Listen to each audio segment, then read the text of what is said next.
Hi everyone, it's Urmi and Sanjay from Jetsetting With US. For our very first vlog, we're going to talk about visiting the Cliffs of Moher in Ireland. For us, we actually started our trip in Dublin, and then we rented a car to drive out to Clare County and visit the Cliffs of Moher. However, you may also wish to just take a bus tour from Dublin or wherever you're staying in Ireland. There are plenty of them, and we'll leave a few links for some recommended bus tours in the description below.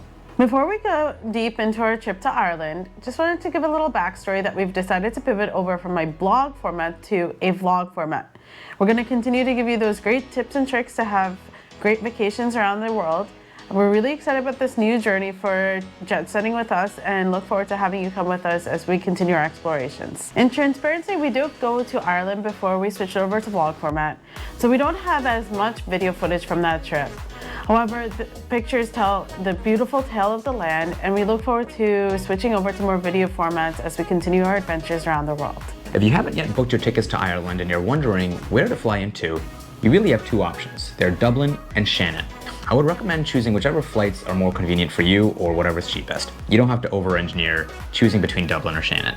In either case, you can get a rental car, or if you decide to do a bus tour, you can do a bus tour as well. We decided to rent a car and drive around Ireland.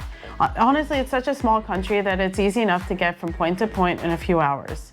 And driving on the left-hand side of the road didn't take too much getting used to. You just have to really think about initially leaning a bit more towards the right as opposed to the left if you're used to driving on the right-hand side of the road. But the lanes are a standard size as you would see in any other country. And once you're out in the countryside, the traffic is very minimal. If you do decide to go the rental car route, I think it'll be a great way to see the country on your own schedule.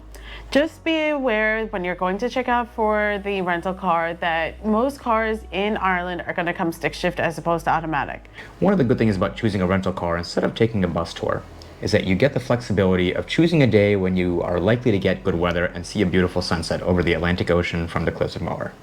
We did find that there was plenty of parking, but we did go during shoulder season.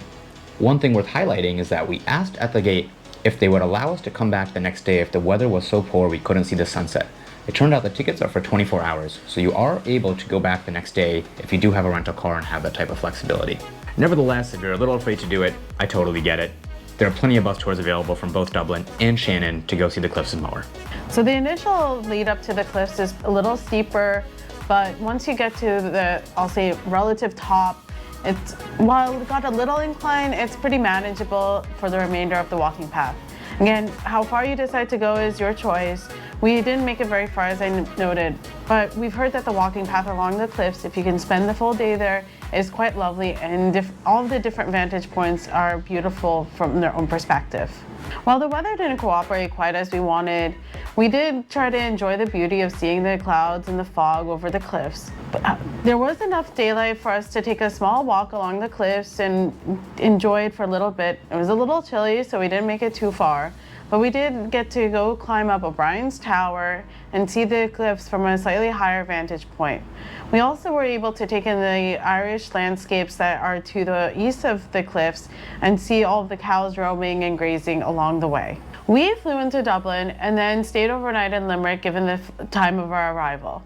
From Limerick the following morning, we made our way further west towards the Cliffs of Moher. We decided to make a few stops along the way to see some beautiful castles in the countryside.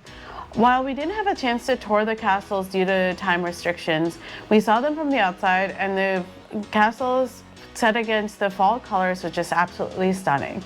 If it interests you to visit the castles that we highlighted on the map, including Bunratty Castle, we'll leave links in the description below so you can make a decision and see if you can build it into your itinerary when you go to visit the Cliffs of Moher. Overall, the Irish countryside was as beautiful as advertised. We're really glad we had a chance to go around Ireland and drive around the countryside. Our only regret is that we didn't have more time to spend. And on our way out, we did get to see a beautiful rainbow in the Irish countryside.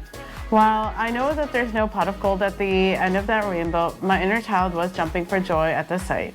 Be sure to let us know what other content you'd like to hear from us, and we'll look to integrate it into our future vlogs.